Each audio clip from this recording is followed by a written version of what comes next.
आलोक SKP के YouTube channel पे स्वागत है दोस्तों। आज का मैंने टॉपिक लिया है उत्तर प्रदेश कांस्टेबल परीक्षा में लीक। दोस्तों, भारत में सरकारी नौकरी प्राप्त करना आज भी सबसे बड़ा क्रेज है। इसका ज्वलंत उदाहरण हमें उत्तर प्रदेश में 60,000 भर्तियों में 50 लाख से ज़्यादा बच्चों का एग्ज़ाम देना है। ये चलो ठीक है, उत्तर प्रदेश में या किसी भी राज्य में अगर बहुत ज़्यादा लोग एग्ज़ाम देते हैं, ये ऐसी बड़ी समस्या नहीं है। समस्या ये है कि 50 लाख लोग पेपर देते हैं और उनमें से फिर पेपर का लीक हो जाना। अब एक बड़ी ज्वलंत समस्या ये आती है कि पेपर लीक क्यों होता है और लीक को क्या रोका जा सकता है? क्या भारत में एग्ज़ाम ऐसे ही होते रहेंगे, चाहे भारतीय जनता पार्टी की सरकार हो, चाहे फिर कांग्रेस की सरकार हो राजस्थान में, चाहे मध्य प्रदेश में हो? ये ऐसे आरोप क्यों लगते रहते हैं? और उसके बाद बहुत बार तो ऐसा होता है कि अंतिम निष्कर्ष भी नहीं निकल पाता है और परीक्षा रद्द करके इत्र सी समझ लिया जाता है। अब जैसे इस पेपर में अगर पेपर लीक हुआ है और 1-2 हज़ार लोगों ने भी इस पेपर को 4 से 5 लाख 8 लाख में खरीदा है, तो 1,800 करोड़ रुपए का तो उसने अर्निंग कर ली है और उसके बाद कुछ लोग ही पकड़े जाएंगे और बाद में परीक्षा भूल जाएंगे लोग और लोगों का पैसा डूब जाएगा। लेकिन वो व्यक्ति जिसने इस काम को किया है वो हज़ारों करोड़ रुपए कमा करके आराम से जीवन को व्यतीत करेगा। तो दोस्तों, इससे ये मैं मानता हूँ कि ये एक तरह का राष्ट्रद्रोह है और सरकारों को परीक्षा को बहुत कड़ाई से कराना चाहिए। साथ ही अगर कभी दुर्भाग्य से पेपर लीक हो जाए तो जो उत्तरदायी लोग हैं, जिनकी वजह से पेपर लीक हुआ है, वो छुटपइये नहीं, जो ब्यूरोक्रेट लेवल पे हैं, सचिव लेवल पे हैं, आईएएस अधिकारी हैं, क्या कहीं उनकी चूक की वजह से पेपर लीक तो नहीं हुआ है? जिनको ये उत्तरदायित्व दिया जाता है उनको दंडित क्यों नहीं किया जाता? क्योंकि जब कोई ऐसा पेपर लीक होता है तो बहुत सारे परिवार रोड पर आ जाते हैं, सालों की बच्चों की मेहनत बर्बाद हो जाती है।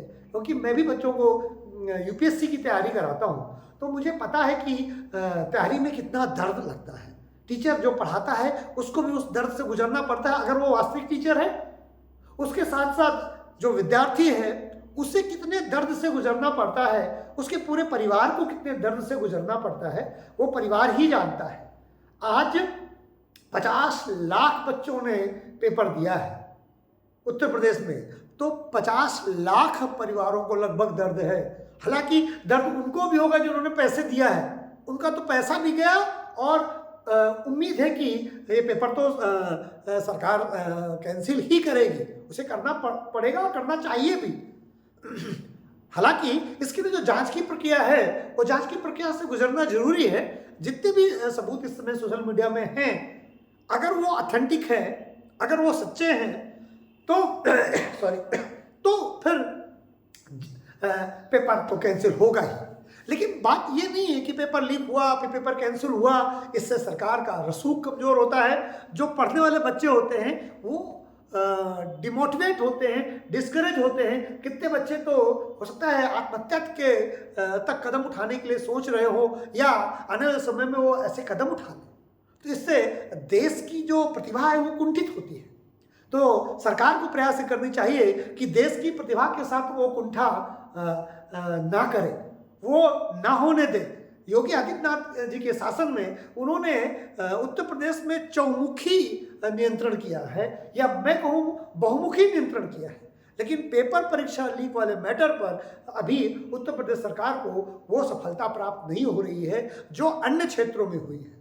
तो इसके लिए योगी सरकार को और प्रमुखतः हमारे मुख्यमंत्री श्री योगी आदित्यनाथ जी को इतना कठोर एक्शन लेना चाहिए, खासकर अपर लेवल पर जिनको एग्ज़ाम कंडक्ट कराने की भूमिका दी गई है, तो उनके ऊपर ये जिम्मेदारी आती है कि पेपर को लीक ना होने दें। जिस तरह से एग्जामिन सेंटर में एसटीएफ तक लगने के बाद में भी पेपर लीक हो जाता है, तो अभी तक जो प्रमाण मिले हैं किसी भी एग्जामिन सेंटर से पेपर लीक हुआ हो ऐसे सोशल मीडिया में प्रमाण नहीं आए हैं। सिर्फ पेपर लीक के प्रमाण आए हैं, वो भी उसने बहुत ही सुचारू रूप से आराम से आंसर लिखे हैं, ढूंढे हैं और आंसर लिखे हैं।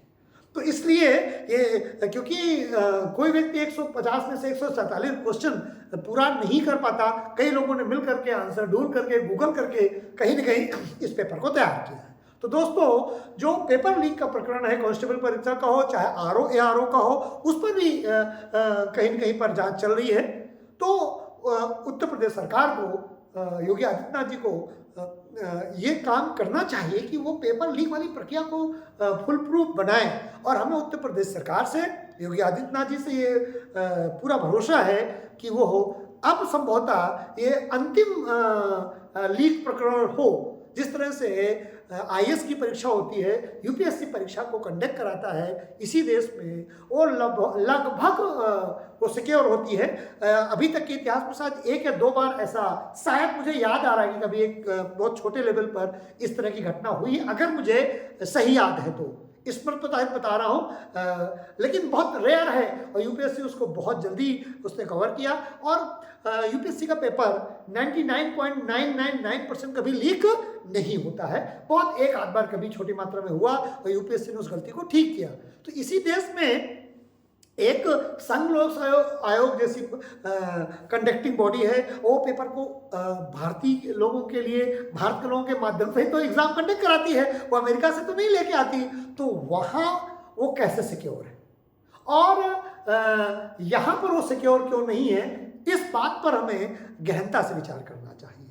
और विद्यार्थियों के भविष्य से खिलवाड़ नहीं करना चाहिए, क्योंकि विद्यार्थी राष्ट्र का आधार है, और जब कोई ये पेपर लीक करता है तो राष्ट्र के आधार पर वो एक तरह से हमला करता है। तो उत्तर प्रदेश सरकार से मुझे उम्मीद है कि वो विद्यार्थियों के साथ न्याय करेगी और यथाशीघ्र इस पेपर को कैंसिल करेगी। अगर ये प्रमाण जो सोशल मीडिया में हैं और वो ऑथेंटिक हैं, तो उसे तुरंत इस परीक्षा को कैंसिल कर देना चाहिए। तो दोस्तों, आज मैंने पेपर लीक प्रक्रिया पर एक वीडियो बनाया है। उम्मीद है कि मैंने अपनी बात आप तक सही तरीके से पहुंचाई है। अगर ये बात आपको पसंद आई हो तो प्लीज़ चैनल को लाइक करें, सब्सक्राइब करें और शेयर करें। नमस्कार, जय हिंद, जय भारत।